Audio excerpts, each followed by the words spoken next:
Leader ऊपर ऊपर तो जमातें चेंज कर रहे हैं, लेकिन नीचे ग्राउंड लेवल पर कारकुन को पता ही नहीं है कि उसने किधर जाना है, कल किसका नारा लगाना है। आजाद कश्मीर में जिसको हम ये कहते हैं सियासतदानों का भरम टूट गया है, और जो अपोजिशन लीडर इस वक्त असेंबली में मौजूद है, इसने भी इस प्राइम मिनिस्टर को वोट दिया हुआ है। एक सियासी जमात में तनवीर इलियास शामिल होते हैं, उसी के दूसरे दिन या विद इन 24 आवर्स उनके दूसरे भाई दूसरी सियासी जमात में शामिल होते हैं। अगर इस वक्त इन दोनों भाइयों की शमूलियत के मामले को निकाल दिया जाए तो ये दोनों सियासी जमातें किधर खड़ी हैं, इनके पास बेचने के लिए क्या है। अस्सलाम वालेकुम नाज़रीन,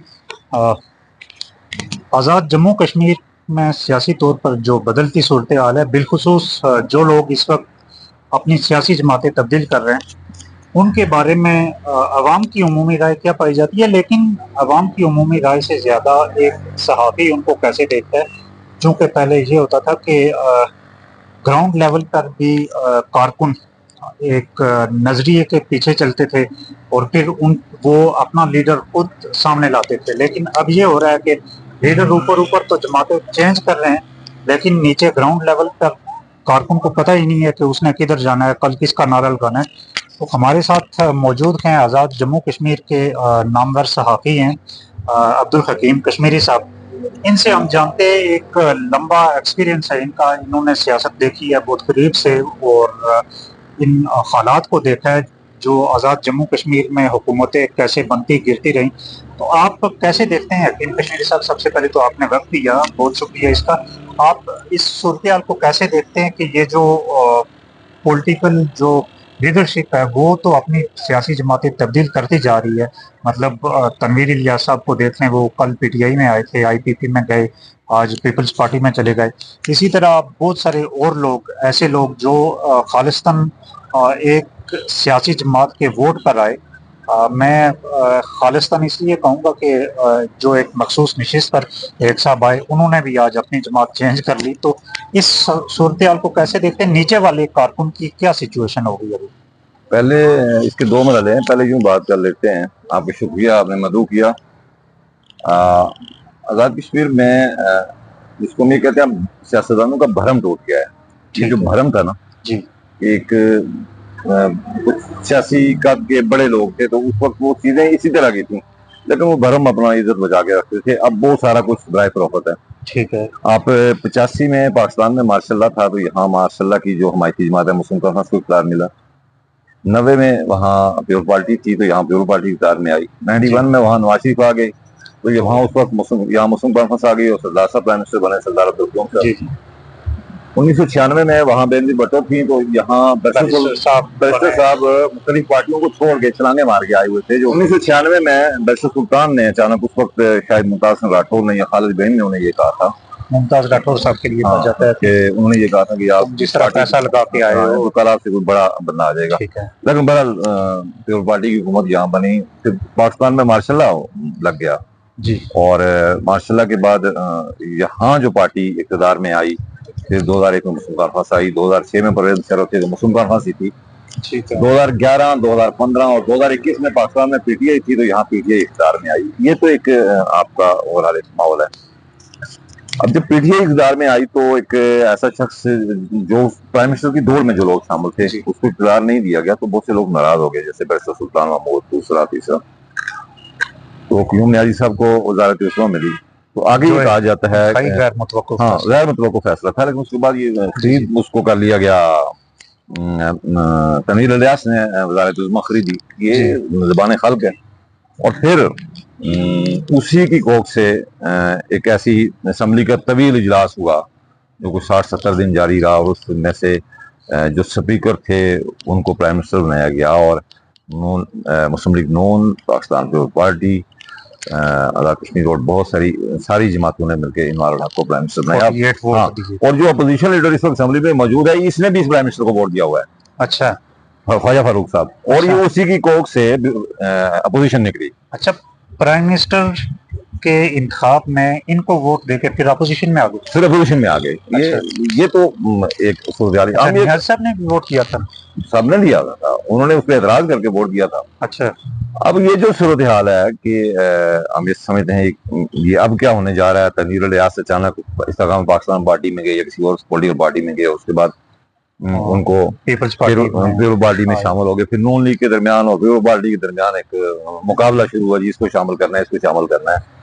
वो जो नॉन कस्टम पार्टी थी एक, वो पीटीआई के प्लेटफॉर्म से आए थे। पीटीआई का चैप्टर क्लोज हो गया था कश्मीर से भी और पाकिस्तान भर से भी। तो अनवारुल हक ने और उसकी पूरी कैबिनेट ने जब ये इक़्तिदार में है उसके बाद कभी नहीं कहा हम पीटीआई के लोग हैं। बिल्कुल ऐसे ही उन्होंने कभी भी ये नहीं कहा। तो वो एक ऐसी थी जिनकी कोई पार्टी नहीं थी।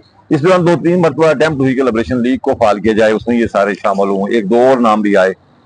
अब कुछ लोग इसमें ज़ाहिर ये जगह खाली थी, तो वो खाली जो घर है वो वहाँ कोई ना कोई इंटर होता है। तो पीपल पार्टी इंटर हुई, उसके बाद नून लीग इंटर हुई। अब ये नीचे वर्कर है, वर्कर वो वाला वर्कर पॉलिटिकल वर्कर नहीं है। वर्कर चाहता है अकोमोडेशन, ठीक है, वर्कर चाहता है स्कीम। नहीं, अब कितने वर्कर्स को, मतलब अगर पॉलिटिकल वर्कर तो ठीक है आपने कहा नहीं है, अकोमोडेशन ही पॉलिटिकल वर्कर इसलिए नहीं है कि वो पॉलिटिकल पार्टीज नहीं रही, पॉलिटिकल पार्टीज के इलेक्शन नहीं होते। अकोमोडेशन कितने लोगों को दी जा सकती है, मतलब कितने लोगों को अकोमोडेट किया जा सकता है? यही वो बुनियादी सवाल है मैं जिसकी तरफ आ रहा हूँ कि पॉलिटिकल वर्कर को उसकी काबिलियत, अहलियत और उसके वर्क के हिसाब से उसकी अकोमोडेशन की जाती है। यहाँ जो भी पॉलिटिकल वर्कर आता है वो कहता है जी मुझे स्पेशल सीट पे असेंबली पे लाया जाए। वो अपने कदकार का अंदाजा नहीं करता। वो कहता है जी मुझे तरक्याती इदारे का चेयरमैन बनाया जाए, मुझे बल्दिया में लाया जाए, मुझे मशीर तैनात किया जाए। तो जो मुख्तलिफ किस्म के मशीर होते हैं उनकी भी एक फैक्ट्री खुली, फिर मुख्तलिफ ओहदे तख्लीक किए गए। लेकिन पॉलिटिकल वर्कर पहली बात है तो अब उस तरह का वर्कर रहा ही नहीं। जो थोड़ा बहुत वर्कर है वो शायद मकामी साधन की वजह से अपनी पार्टी के अंदर ही रह रहा है। बाकी पॉलिटिकल वर्कर आप इस वक्त जो पॉलिटिकल वर्कर होता क्या है, वो रियासत के मफाद में काम करता है, जिस नजरिए के साथ चलता है रियासत के मफाद में चलता है। अब आपका एक पॉलिटिकल वर्कर नाराज हो जाए तो आप स्कूल के प्रिंसिपल को तब्दील कर सकते हैं, आप एसएचओ को तब्दील कर सकते हैं, आप डीसी को तब्दील कर सकते हैं। आपका एक पॉलिटिकल वर्कर, चूंकि उससे जो अरकान असम्बली है उनका वोट बैंक जुड़ा होता है। बिल्कुल। तो पॉलिटिकल वर्कर की अगर कोई अहमियत होती तो मैं एक मिसाल दूंगा कि उस बार जो इलेक्शन हुए बीजेपी इलेक्शन नहीं जीत सकी। ऐसे ही है। यहाँ 85 से लेकर आप 2021 का रिकॉर्ड देख रहे हैं, इस्लामाबाद में जो होता है जिसकी हुकूमत होती है उसी की हुकूमत बनती है। तो हमारे यहाँ पॉलिटिकल वर्कर फाल नहीं है। हमारी लीडरशिप जो फैसला करती है वो हवा का जो सियासी रुख है उसको देख के जिस तरफ लोग जाते हैं तो पॉलिटिकल वर्कर उसी को। इसकी वजह क्या है कि पॉलिटिकल वर्कर खत्म हो चुके हैं? बुनियादी तौर पे आपके कहने का खुलासा यही है कि पॉलिटिकल वर्कर एग्जिस्ट नहीं करते आजाद जम्मू एंड कश्मीर में। देखो, तो इसकी बुनियादी वजह क्या है कि क्या कोई नर्सरी नहीं है या बुनियादी वजह क्या है? नहीं, एक तो हम ये कह सकते हैं जी कि आपके कॉलेजेस में यूनियन वगैरह नहीं है, ठीक है, ये तो एक बुनियादी सबसे आम चीज है ये। लेकिन इससे बड़ी आम चीज ये है कि जब आप कहते हैं जी कि पॉलिटिकल वर्कर खत्म क्यों कर गया, आइन और कानून पे अमल नहीं हो रहा, उसकी एक वजह यह है कि पॉलिटिकल वर्कर जो थोड़ा बहुत है वो एग्जिस्ट नहीं कर रहा। बस मैं ये कहता हूँ कि जब आपने स्कीम, आपने तबादला, आपने सारी चीजें वोट बैंक को मद्देनजर रख के करना है और पार्टी मंशूर के तहत नहीं करना, ठीक है, तो फिर पॉलिटिकल वर्कर नहीं होगा। फिर लोग मफदाती लोग आएंगे, वो पैसे देंगे, वो अपना स्पेस बनाएंगे, तो नीचे से लेकर ऊपर तक सारे लोग इसी तरह के रहेंगे। अच्छा, एक और बड़ा दिलचस्प पहलू है कि एक सियासी जमात में तनवीर इलियास शामिल होते हैं, उसी के दूसरे दिन या विद इन 24 आवर्स उनके दूसरे भाई दूसरी सियासी जमात में शामिल होते हैं। अगर इस वक्त इन दोनों भाइयों की शमूलियत के मामले को निकाल दिया जाए तो ये दोनों सियासी जमातें किधर खड़ी हैं? इनके पास बेचने के लिए क्या? सियासत में जो बिल्कुल शुरू में भी ऐसा रहा है, जो फाइनेंसर होते हैं ना इसके वो बेनिफिशियरी होते हैं। नून लीग पंजाब में इसीलिए कामयाब होती है कि शुगर में मालकान दूसरे दूसरे बहुत सारे बड़े होते हैं। तो पीटीआई के पीछे भी एक फाइनेंसर का ग्रुप बैठा हुआ था।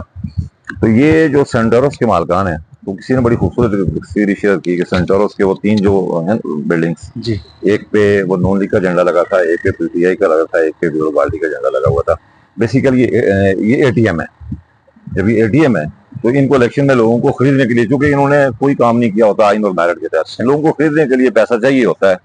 तो वो पार्टी 2-4-5-6 अरब लगा दे तो आपके एक हल्के पे 50-50 रुपया खर्चा है तो 10-15 हल्के आप वैसे भी खरीद लेते हैं। तो वो यही 10-15 हल्के होते हैं जो आपके इलेक्शन के नतीजे को तब्दील कर देते हैं।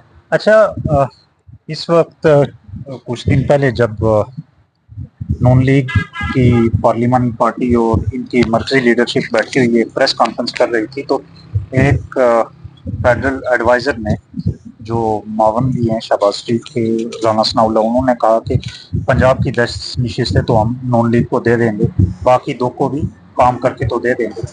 ये जो 12 नशिस्तें महाजरीन की हैं, जिनको ये बिल्कुल यकतरफा तौर पे एक सियासी जमात को देने की बात कर रहे हैं, तो क्या ये क्रीप और रिगिंग नहीं है और इसका इम्पैक्ट क्या पड़ता है? ये तो तकरीबन 26-23% बनता है असम्बली का कुल, ये जो हमारे सामने ऐवान है इसमें जो कुर्सियां लगी हुई हैं, तो उसमें 26-23% कुर्सियां वही लोग फिल कर जाते हैं जिनको आज 1 साल पहले जिनकी गारंटी दी जा रही है कि भाई ये लोग तो हम आपको दे देंगे, आप वहां से 26-23% और ले लें तो हुकूमत बना लें। देखिए, मैं ये कहता हूँ कि राना सनाउल्लाह ने एक ओपन सीक्रेट है ये, जिसको उसने कहीं जलवत में कह दिया। ये खलवत की बात ही नहीं, ये छुपी हुई बात नहीं है, ये खुली बात है। वो हम जो कहते हैं ना 85 से अब तक जो इलेक्शन हुए हैं, तो उसकी बुनियादी वजह यही है ना कि यही इस तरह के होते हैं जो फैसला मरकज में होता है। तो पंजाब में किस तरह होगा कि आप प्योर पार्टी की कुछ सीट निकाले, नहीं निकाल सकती। तो राना सनाउल्लाह ने एक बात कह दी, प्रैक्टिकली होना भी यही है। अलबत्ता सिंध के मामले में वो देखेंगे कि सिंध में जो कि प्योर पार्टी असरअंदाज होती है। हाँ, वो एक असरअंदाज होती है, एक है, दूसरा बलूचिस्तान वाली सीट है। वो वो जो सीटें हैं 10 बार, वो मेन रोल तो वही अदा करती है ना। आपके जिसके पलड़े में है वो 25% वजन बढ़ जाए तो जाहिर है उसका पलड़ा नीचे ही आएगा ना, तो हुकूमत उसी की बनेगी। तो आप क्या देखते हैं मुस्तकबिल में, जब 1 साल के बाद इलेक्शन होंगे तो उस वक्त किस सियासी जमात की क्या सिचुएशन होगी? ये तो चलें कुछ चीज़ें पाकिस्तान के साथ भी रिलेट करेंगी सारी चीज़ें, लेकिन ऑन ग्राउंड ये जो सिचुएशन है अभी, अनवार साहब किधर खड़े होंगे? ये चूंकि गुड गवर्नेंस के दावेदार थे, लेकिन 2-2.5 साल हो गए, तो इनकी जिस तरह की कारकर्दगी है, तो उसमें जो एक गुड गवर्नेंस का इनका एक कदम था, वो तो हमें कहीं नज़र नहीं आया। वो तो मुकम्मल तौर पे खत्म होता टूटता नजर आया। देखिए,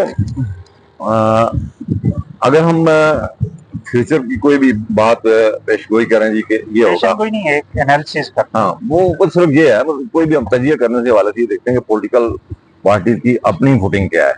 जब उनकी अपनी फुटिंग कोई ना हो और उनकी तनाबें कहीं और हो, डोर कहीं और सिल रही हो, तो कुछ नहीं कहा जा सकता। किसी वक्त किसी एक अफसर का तबादला इधर से उधर हो जाए तो पूरी पार्टी की इधर से उधर की हो जाती है, जो पीछे बैठ के फैसला कर रहे होते हैं। उसका इससे कोई तलब नहीं है। लेकिन ओवरऑल जो पंजाब की पोजीशन है, बाकी चीजें देखे तो ये लग रहा था कि आजाद कश्मीर में क्या नॉन लीग की हुकूमत बनेगी, एक तो ये था। लेकिन साथ ये भी था कि प्योर पार्टी ने जिस तरह आजाद कश्मीर के अंदर वर्क करना शुरू किया, और इस वक्त प्योर पार्टी बड़ी पार्लिमानी पार्टी है यहाँ, तो ये कह रहे थे लोग कि प्योर पार्टी की भी हुकूमत बनेगी।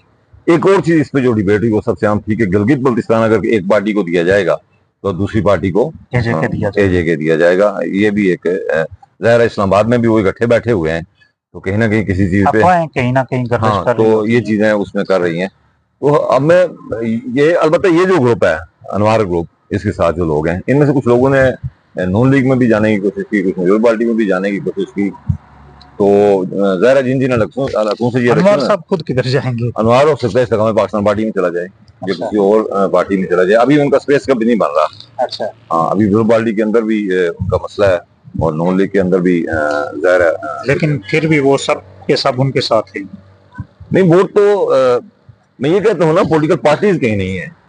वोट अनवार को पॉलिटिकल पार्टीज ने नहीं दिए, वोट खुफिया एग्जीक्यूटिव हुक्म के तहत अनवार को मिले हैं। अनवार भी ये सबको जानता है, इसीलिए वो पॉलिटिकल पार्टीज को, वो फारूक हैदर को भी टकरा, जुलवाडी को भी टकरा, मुझे वो जरूरत के तहत इनके साथ चूहे बिल्ली का खेल खेलता रहा है। वो नहीं शामिल कहीं भी, उसको पता हो कि ये लोग। अनवारुल हक के खिलाफ एक रेफरेंस भी था, उसकी भी समाअत हो रही है, और कुछ दिन पहले तक इन हाउस चेंज की भी कुछ खबरें आ रही थी, तो उनमें किस तरह की ये इन हाउस चेंज की जो बात कर रहे हैं उसमें तो मेरी इतला ये थी कि सरदारी गुस्सा फाइनल हो चुके थे। अच्छा, इसमें कोई दूसरी राय नहीं थी। दूर पार्टी के लोगों को भी पता है, बाकी पता है, लेकिन बहरहाल अनवार की एक मीटिंग ने बहुत सी चीजें तब्दील कर दी हैं। तो बात वही है, जो एक ऑफिसर ने कहीं बैठ के जो फैसला करना होता है, तो उसमें पॉलिटिकल पार्टी जो इनके खिलाफ रेफरेंस है, ये क्या रुख इख्तियार करेगा? रेफरेंस पॉलिटिकल पार्टीज को कहीं थोड़ा सा कंधा दे सकता है। अच्छा, फैसला इस रेफरेंस की बुनियाद पे अदालत करेगी या नहीं करेगी, उस पर हम कबल कुछ नहीं कह सकते अदालती फैसले पे। लेकिन रेफरेंस का ताल्लुक एक माहौल से है। माहौल अगर इसके हक में हुआ तो इसे कुछ नहीं कहा जाएगा, अगर नहीं हुआ तो इसको खारिज कर दिया जाएगा। चलें नाज़रीन, अभी तो इलेक्शन में 1 साल बाकी रहता है, देखते हैं कि 1 साल में क्या तब्दीलियाँ आती हैं। लेकिन बात फिर वही है कि पॉलिटिकल वर्कर कहाँ है। अगर ये सब मफादात के लिए ही है तो कितने लोग इस निज़ाम से मफाद हासिल कर सकेंगे। और एक बड़ी तादाद जो इस वक्त पॉलिटिकल पार्टीज से निकल के अवामी एक्शन कमेटी के पास जा चुकी है, उनके लिए अवामी एक्शन कमेटी क्या फैसला करती है, ये भी एक देखने वाली बात होगी। खैर अभी साल बाकी रहता है, साल में बहुत कुछ तब्दील होगा, देखते हैं फिर इस हाउस में 1 साल के बाद कौन बैठा होगा। तब तक के लिए इजाज़त दीजिए, अल्लाह हाफ़िज़।